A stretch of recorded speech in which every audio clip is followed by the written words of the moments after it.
Okay, good morning, students. Today we'll discuss about our control system laboratory. Directly going for the experiment, before we will study why we need of our control systems, how the process of control system is going to be. That is just today's class will be about our introduction to our control system lab, and also we will learning of our how a control system is going to be working, why the name is given as a control system, and also which all the experiments are there for our syllabus. Those will be learning of today's class. For a system, if I'm giving as an input, the input, what it is going to be, the stimulus or excitation applied to the control system from an external source in order to produce an output is called as an input. The voice signal, if I'm going to give for any of the system, that is taken, voice is taken as an input. If you want to move any object from one side to another side, then what you are going to push for that object, that is taken as an input. Like that, what is the input you are going to give for that system?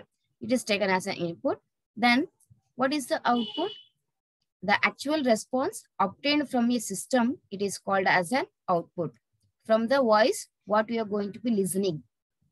If you are listening a music, input will be in a voice, and you are listening that voice with the background music. That's what a music system, what you will getting, that is taken as an output.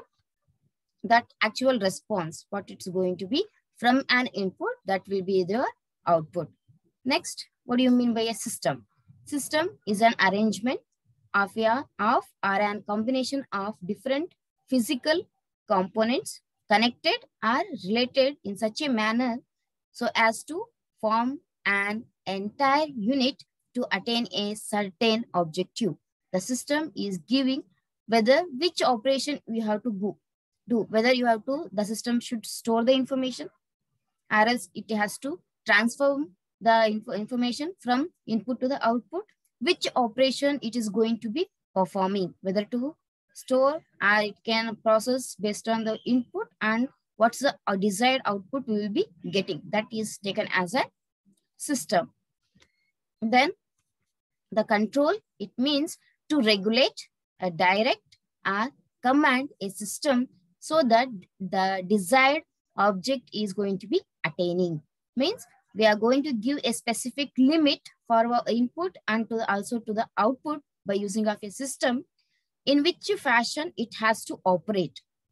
That is the regulate, in which direction, direct, which way it has to move, or in which way it has to operate. That those all commanded in a direct, and also a command, whether it is move in a forward or reverse, whether to rotate. These are like a commands. In a our C will be using of a commands. Rotate.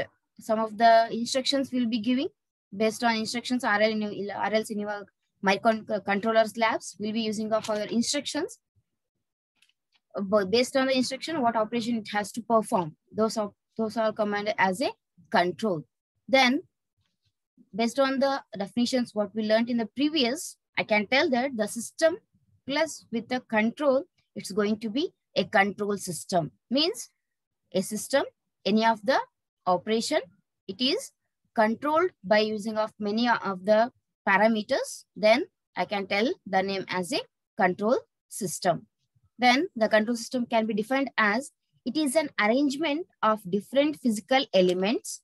It's an arrangement of different physical elements connected in such a manner so as to regulate, direct, command itself to achieve a certain object. Observe here what we are telling. The regulate, direct, or else a command by itself only. Means the self-automated, if a remote cars, it's just by you are giving an instruction, it will be operating on that. The remote operation using of your TV, just you are pressing the numbers, the channel will be changing. Means there's a limit what you are pressing, you will be getting the change, what the operation is going for. That's what a control system. Next, a difference between a system and also a control system. Observe here, the first figure will be showing just as a system. We are giving an input. A system is going to be operating based on the which operation you want to do. Then a proper output. observe, you'll be getting a proper output, but may not be desired. What you expected from the input, it's not that you'll be getting the same. That's what a system. But when I come for the control system, a best example for control system is a robo. What is the robo is going to be? We are fixing what the robo should do. Or else you are in your industry, some of the automatic machines, what the input you will be giving, that output you will be getting off. How much the degree of rotation, how much it should lift up, lift down, which all operations are going to be, it's a particular time and also particular some of the maybe in terms of a temperature, if you are going to give, you can give of that, or else in terms of a movement of any of the machine, you can do of that. Those all things come under your control system with a specific time. That's what about, if you are giving an input, you'll be getting the exact, almost exact, but sometimes you may not get. We can tell as a desired output you can get. That's what the difference between system and also of a control system. Next, for example, here just example of fan it's given. For a fan, we are giving an input of 230 volts with 50 hertz as an AC supply. A fan is a system. From the fan, you'll be getting a air, that is airflow. That is here the output.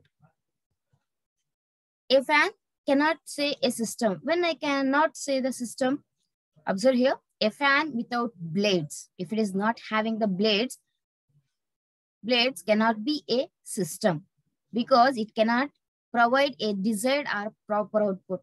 What is the purpose of using of fans? We want the air. If it is not providing the air, what is the use of that? That's what it here it's telling as a, we can't tell this as a system. It should have the blades. Input you will be giving, but you will not getting the output. For it is a no airflow or no proper or desired output. This is one example. When we can say it is of a system, a fan with the blades, but without regulator. Observe here, a fan with the blades, but without regulator can be a system. We are not giving how much the speed of a fan. It should rotate. You'll be in previous cases when we switch on, your fan will be rotating. It will not having any control on your fan. But nowadays you can control with different numbers or else in terms of a speed. That's what without a regulator is of a system because it cannot provide a proper output, that is in terms of airflow. But it cannot be a control system because it cannot provide a desired output. It's not in terms of a controlled airflow. That's what reason it is not taken as a, it can be a system, not a control system.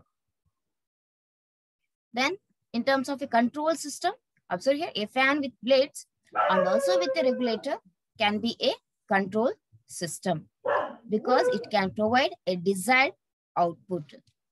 Controlled airflow, observe here, input will be going, a control element is there, our fan will be rotating with respect to the speed what you are going to give, you'll be getting the output. That is what your desired output you will be getting off.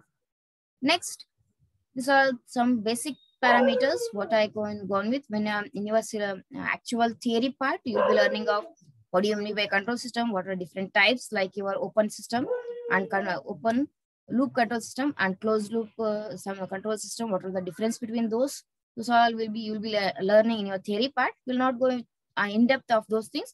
We just move on what all the list of experiments will be, we are there for us to learn for our syllabus. Here, the first experiment is going to be, we have to experiment to draw speed torque characteristics for AC servo motor and also for the DC servo motors. These servo motors are very small motors for in terms of AC and also in terms of DC, how the torque is going to be producing. That we will be learning here. Then in a second, draw synchro pair characteristics. We will be using of two synchro motors. When I change with one, other will change automatically. How it is going to be, we learn in with when we are going to learn of this experiment. Then third one is experiment to determine frequency response of a second order system. How a frequency is going to be depending for our system in terms of a second order. Why it is second order only, we'll tell in the theory also you'll be learning. When we go with experiment, I will tell one more time after. Then in the fourth one, to design a passive RC lead compensating network with a given specification as phase lead and frequency at which occurs and to obtain the frequency response. It is of RC lead and then fifth is of RC lag. Then experiment to draw a frequency response characteristics of lag and lead.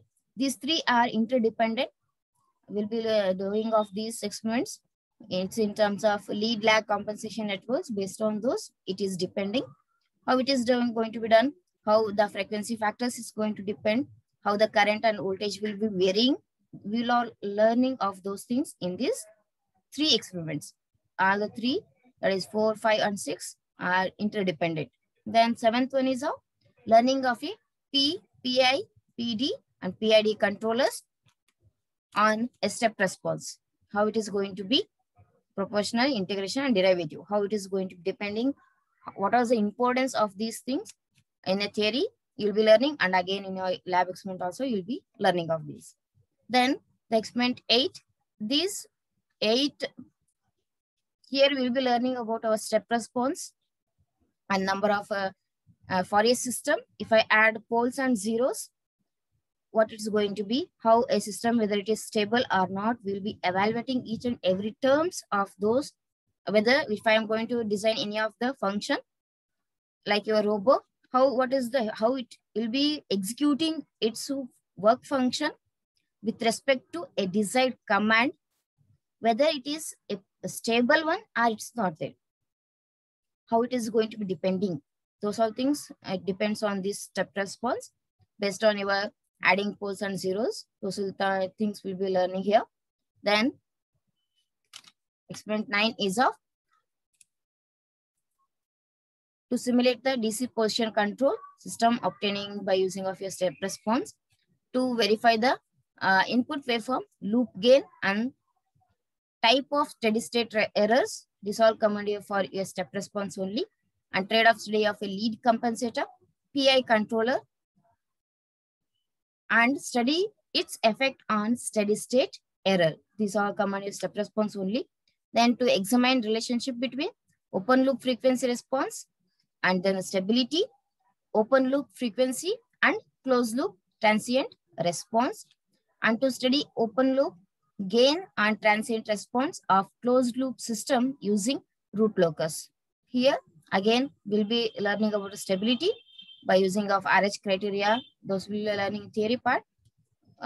Then about different types are there in control system, so that you can define whether a system is going to be stable or not. There are different methods are there. One of that method is by using of a root locus.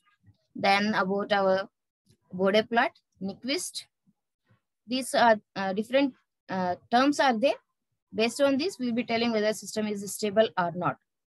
Experiment 8, 9, 10, and 11, these will be done by using of a MATLAB, a software, and remaining 1 to 7 experiments are going to be done by using of a kit based on the experiments. This is about your syllabus. The same thing here it is explained. Okay, we'll stop here. Next lab, we'll start with the experiment of the first one.